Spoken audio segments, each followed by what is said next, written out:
Watukufu mwezini maraba hivyo mliona wasi. Bonsoir à tous et merci de nous retrouver pour ce nouveau journal. Mahabari za razikidza mbeli leo hazi ya ishanza ya aeroplani isijoandrisa maelezo pia nadago la pamanze wakazi wa mirereni walemewa wasizungu wa shwara pare wanatsa wende likoli nersi maliza na mahabari ya Faransa arna likoli ya wanatsa watiti wasijoto azimaski. Et maintenant les titres de ce lundi 4 octobre. La maison du projet de la piste longue ouvre ses portes. Elle permet à la population de s'informer et de donner son avis sur le projet. Découverte dans cette édition. Un collège de fortune, c'est l'idée de parents d'élèves à Mirény. En cause, les violences intervillageoises. Plus de détails dans cette édition.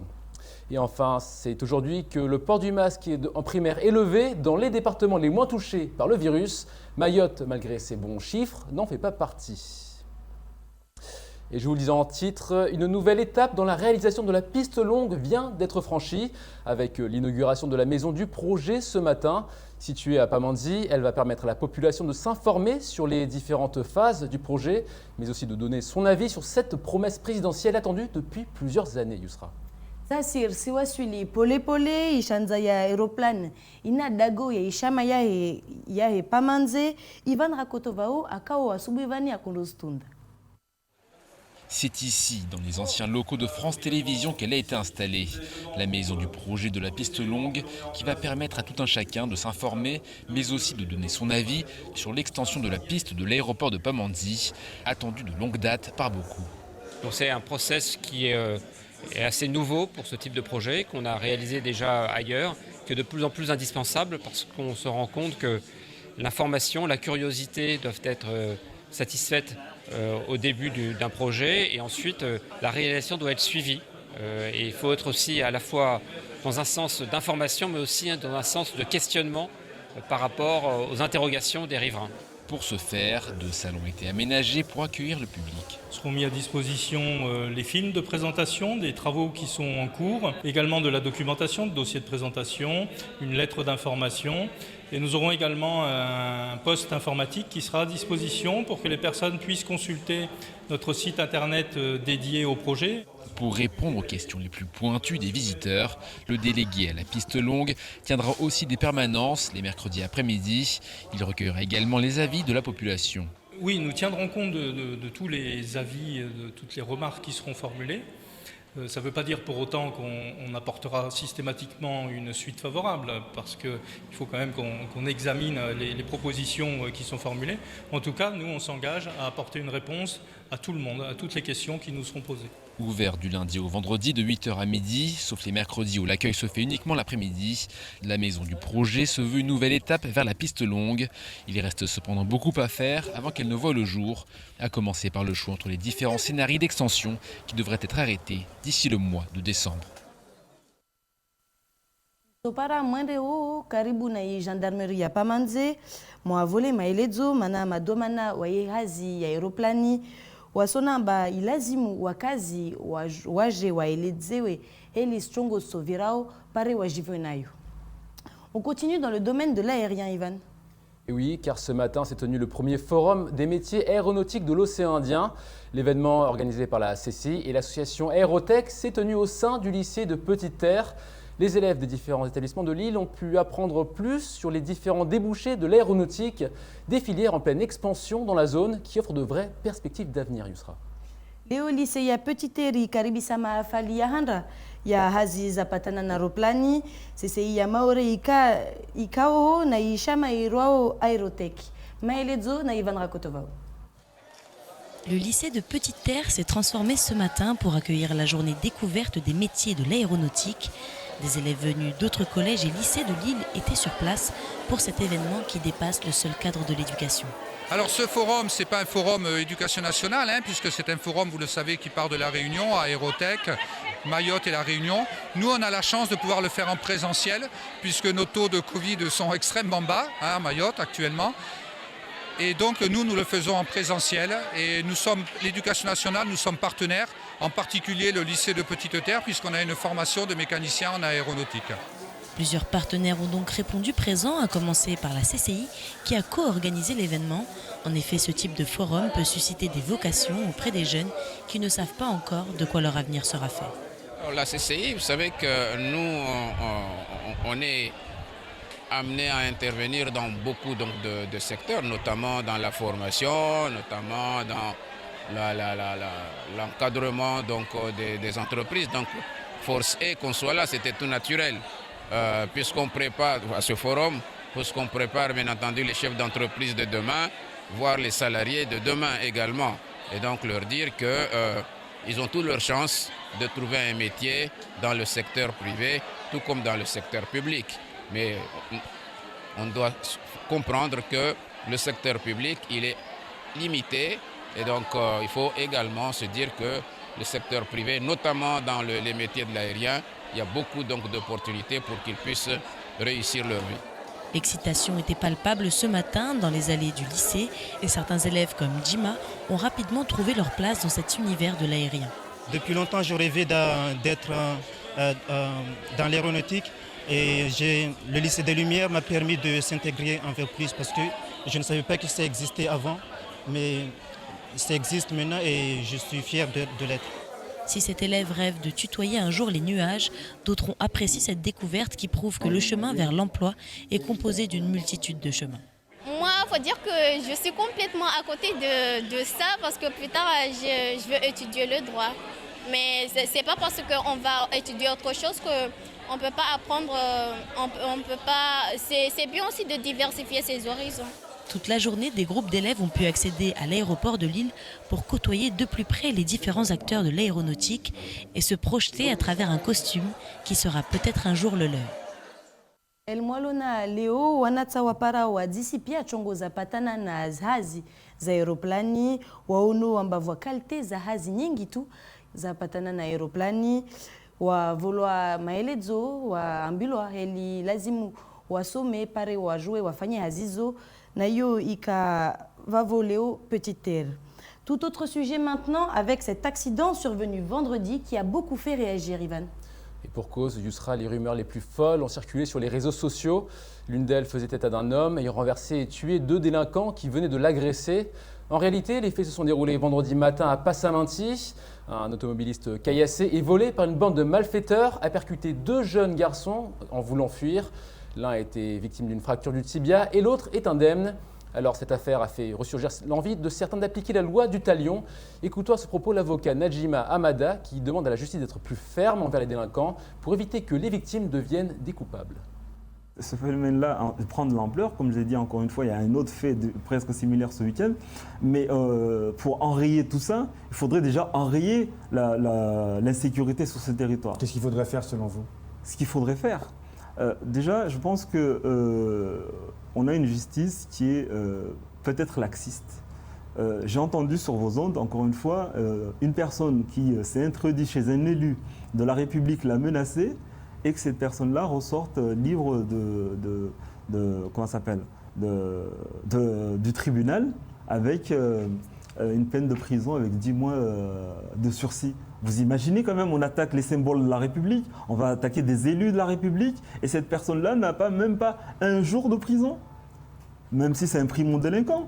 Mais il méritait quand même de faire un petit séjour en prison pour qu'ils comprennent qu'on ne s'attaque pas à la République. Pour vous, elle n'est pas assez ferme, la justice? Mais elle n'est pas assez ferme. Vous l'avez peut-être aperçu sur les réseaux sociaux, à Mirereni, dans la commune de Tsingoni, des parents d'élèves ont entamé la construction d'un collège de fortune. Entre les caillassages de bus et les agressions, les habitants agissent ainsi par crainte de voir leurs enfants victimes des tensions avec leurs voisins de Kombani. Labda muyono na Facebooku arna zozavira maore wakazi wa Mirereni wasiwa mwana koleji na nguvu za mwili zao mana wasiria wana wasijobubulwa lera waendao likoli jaidi maolida akana wa asubuhi.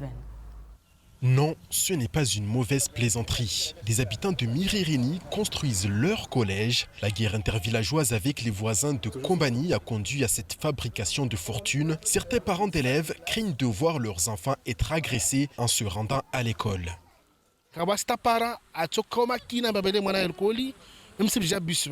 wasiri silindra madomana waone wakazi walemewa tamadza wandise koleji derrière wasuive ile parti wanatsa watu harwa hifadhi wakemakini wasome vankamza para vani ubishukomo islazimani wasuive iprojet yatu ini warbereshidze zana zelazimani atai wanatsa parwa wasome koleji vani.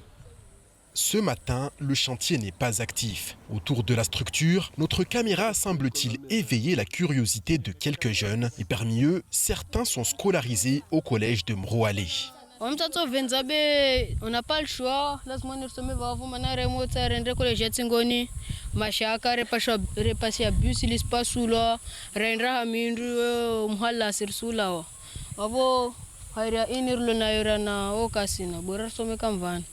Ça fait déjà 1 mois que je alcoolique.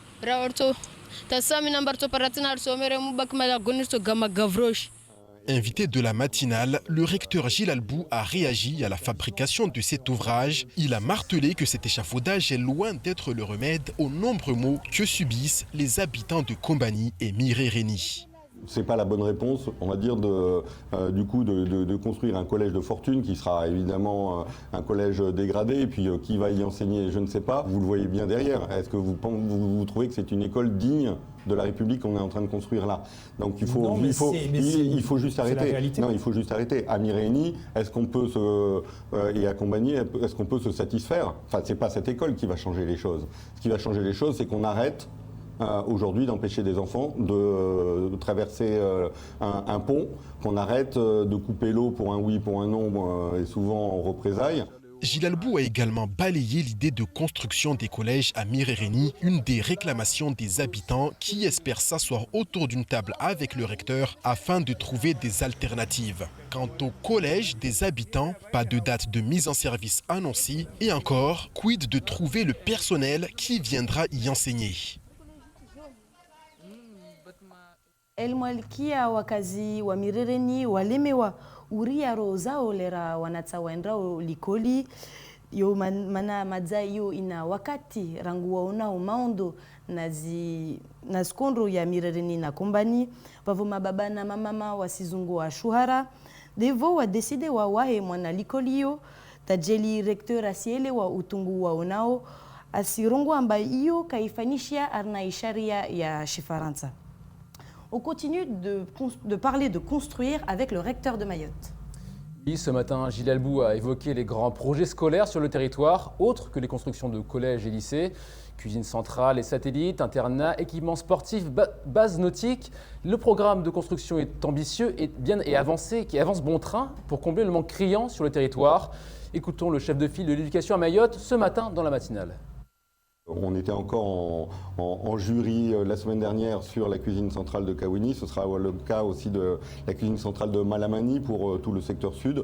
Par contre, ce sera 2 cuisines différenciées sur le centre-ouest. Et puis, évidemment, sur chaque secteur se construisent des cuisines centrales. Je pense notamment à celle de Petite-Terre. Et puis, en parallèle, je vais venir aux internats, mais on développe aussi des équipements sportifs. Comme vous l'avez vu, notamment là aussi, sur Kawini ou dans d'autres communes, soit portées principalement par le rectorat, soit le rectorat intervient à hauteur de 1/3 des projets des communes pour là aussi aider au développement des équipements sportifs et être toujours vigilant à leur bonne mise aux normes. On aura peut-être l'occasion d'ici quelques temps d'avoir un focus sur les piscines ou les bassins lagunaires. Il faut là aussi qu'on y travaille. Mais en attendant, on a un vaste programme de développement et de construction de bases nautiques, là aussi, et c'est 100% pris en charge par le rectorat sur une dizaine de communes pour développer les activités nautiques. Et puis, vous avez raison, c'est la construction d'internats. Et maintenant, il est temps de regarder le reste de l'actualité en bref de ce lundi 4 octobre, Yousra. Aukuchi zihisabu za mfumo ya vira ya albibi la COVID zivungua mshahara isangedzea rangu mwezi ini ya nukta 2 armwamia ya mwiso mukamulkia mera ya momoju akotati sharia ya magari be iyo kayavira na isirikali vavo kaisojua yafanishia maelezo na Leslie Vimene. Au cours de la semaine du 22 au samedi 28 septembre 2021, 85 cas de Covid-19 ont été recensés à Mayotte, soit un taux d'incidence de 30,4 cas pour 100 000 habitants. Ce taux est en baisse de 19,1% par rapport à la semaine précédente. Le taux de possessivité est lui aussi en baisse de 1,6%. Sur les 4 patients actuellement hospitalisés au CHM, l'un est en réanimation et 3 sont soignés en médecine. Si les indicateurs semblent rassurants, l'ARS rappelle encore et toujours que le coronavirus reste une maladie contagieuse et mortelle. 2 nouveaux décès de personnes non vaccinées et présentant des comorbidités ont ainsi été enregistrés du 22 au 26 septembre. L'ARS rappelle donc l'importance d'aller se faire vacciner pour permettre d'enrayer l'épidémie et retrouver peu à peu une vie normale. La liste des centres de vaccination ouverts cette semaine est disponible sur le site internet de l'ARS, idem pour les centres de dépistage de la maladie. Après une hausse au 1er janvier 2021, le salaire minimum va augmenter de nouveau le 1er octobre sous l'effet de la formule de revalorisation automatique déclenchée par la hausse de l'inflation, soit une augmentation de 2,2%. Un arrêté ministériel du 27 septembre lié au relèvement du salaire minimum de croissance entre en vigueur à compter du 1er octobre 2021 à Mayotte, comme en France métropolitaine. Depuis vendredi, le montant du SMIC horaire brut à Mayotte a donc été revalorisé à 7,91 centimes d'euros, ce qui correspond à une augmentation de 2,20%. Le SMIC atteint 1199,08 centimes d'euros mensuels sur la base de la durée légale du travail de 35 heures hebdomadaires. De son côté, le minimum garanti s'établit à 3,73 centimes d'euros au 1er octobre 2021. Depuis le 1er janvier 2015, la revalorisation du SMIC à Mayotte est indexée sur le taux d'évaluation du SMIC national. Il est interdit de rémunérer un salarié en dessous de ce taux, et ce, quelle que soit sa forme de rémunération. La décision du maire de Mamoudzou d'imposer une circulation alternée et d'interdire la circulation aux véhicules de plus de 15 ans à partir du 1er octobre a fait l'objet de plusieurs référés. Vendredi matin, le tribunal administratif a décidé de suspendre l'exécution de l'arrêté municipal du 17 septembre.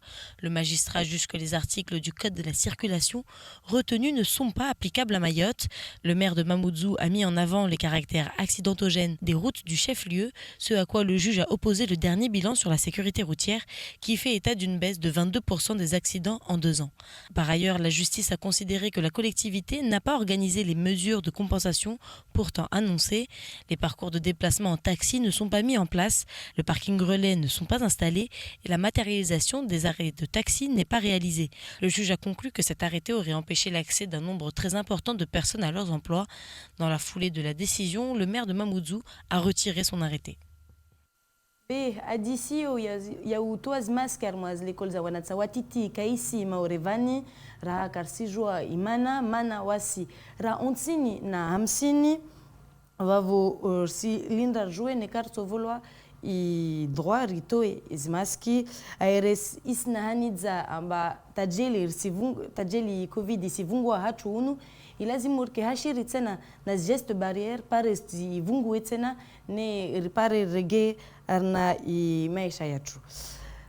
Merci Yousra pour toutes ces informations. Et c'est la fin de ce journal. Merci de nous avoir suivis.